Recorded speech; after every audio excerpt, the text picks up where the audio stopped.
कृपया करके चैनल को सब्सक्राइब कीजिए। विषगंधा धीमे स्वर में बोलती है, तुम कौन हो जिन्होंने मेरी मृत्यु की नींद तोड़ी है? किसे चाहिए मृत्यु की सांस? विरंची कांपते हुए कहता है, ये क्या है? वो सचमुच जिंदा है। दुराचार्य शिष्ट भाव से झुकते हुए विषगंधा से कहता है, हम वे हैं जो तुम्हारे स्वरूप को पहचानते हैं, जो जानते हैं कि त्रिपुरा की रक्षा अब केवल सत्य से नहीं बल्कि भय और विष से होगी। तुम्हारा नाम ही हमारी विजय है। दुराचार्य गंभीर स्वर में कहता है, देवी विषगंधा, मैं तुम्हें आदेश देता हूं। त्रिपुरा की रक्षा के लिए तुम्हें फिर से जगाया गया है।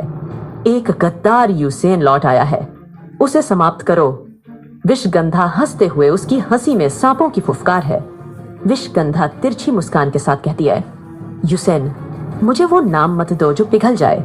यूसेन की आत्मा, उसकी चेतना मुझे आकर्षित करती है, किंतु उसे मारने की इच्छा तुम्हारी है, मेरी नहीं। मुझे मूल्य चाहिए यूसेन, जो समय की परछाई बन गया।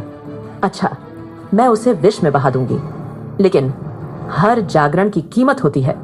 विरंची कांपते हुए बोलता है, मूल्य क्या? विषगंधा धीरे धीरे चलकर उसके पास आती है और कान में फुसफुसाती है और कहती है, एक निर्दोष आत्मा जो अपने अंत से अनभिज्ञ हो, उसे मेरी आग पर जलाना होगा। विरंची घबराकर कहता है, नहीं, ये जरूरी है क्या? विरंची स्तब्ध रह जाता है। दुराचार्य उसकी ओर देखता है, संकेत करता है, स्वीकृति दो। विरंची धीमे स्वर में सिर झुकाते हुए कहता है, हम तैयार हैं। त्रिपुरा की रक्षा के लिए मैं कुछ भी कर सकता हूँ। दुराचार्य शांत लेकिन सख्त आवाज में कहता है, जरूरी है। अगर यूसेन को हराना है तो हमें खुद भी सच्चाई का खून करना होगा। हम बलिदान चुनेंगे, लेकिन तुम त्रिपुरा को छांव से ढक दो। उसे कुछ न समझ आए, सिर्फ डर, भ्रम और मौत की गंध। विषगंधा धीरे धीरे मुस्कुराती है, उसकी जीभ कांपती है और वो कहती है, मैं फैल जाऊंगी।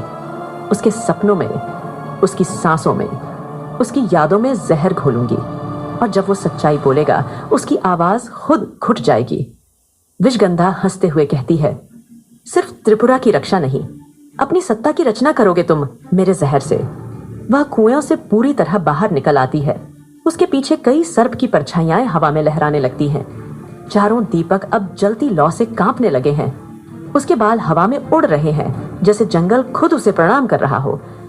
दुराचार्य धीरे धीरे विषगंधा से बोलता है, जाओ विषगंधा, यूसेन अब मृत्यु की ओर चले और उसकी सांसें हमारे राज्य के नए नियम बन जाएं। विषगंधा ध्यान केंद्रित कर बोलती है, मैं उसे खोज लूंगी। वो जहां भी होगा, मुझे देखे बिना मर जाएगा। जमीन फिर कांपती है और ऊपर आकाश में एक सांप के आकार का बादल आकार लेता है, जैसे नियति ने अब सांस लेना शुरू किया हो। विषगंधा हवा में विलीन होने लगती है। उसकी परछाई पेड़ों पर, मिट्टी पर और हवा में बस जाती है। झाड़ियां जलने लगती हैं, कुआं सिसकियां छोड़ता है और आकाश नीला भूरा हो जाता है। पक्षी उड़ जाते हैं और वातावरण में एक भारीपन छा जाता है, जैसे किसी देवता ने पलटकर नहीं देखने की चेतावनी दी हो। दुराचार्य विरंची की ओर देखता है और कहता है, अब यूसेन के जीवन का अंत शुरू हो चुका है। विरंची धीरे से बोलता है, और अगर वो जीत गया तो? दुराचार्य घूरते हुए कहता है, तो त्रिपुरा का इतिहास फिर से लिखा जाएगा। हमारे खून से दृश्य काला हो जाता है और दूर जंगल से एक स्त्री की विकृत हंसी गूंजती है, जो अब सिर्फ डर नहीं बल्कि मृत्यु की भविष्यवाणी बन चुकी है।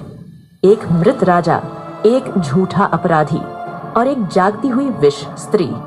राजसत्ता की परतों के नीचे जहां धर्म का रूप छल में बदल चुका है, वहीं एक शापित जंगल की छाती से उठ रही है। विषगंधा त्रिपुरा के विनाश की गूंज। अब यूसेन की सांसों से टकराएगी वो सांस जो इंसान नहीं, एक जहर है। क्या सत्य विष को सह पाएगा या त्रिपुरा डूब जाएगा उस सांप की हंसी में? त्रिपुरा अब सत्य से नहीं बचेगा, उसे जहर से लड़ना होगा, और वह जहर अब हवा में नहीं, यूसेन की हर सांस में घुलने को तैयार है।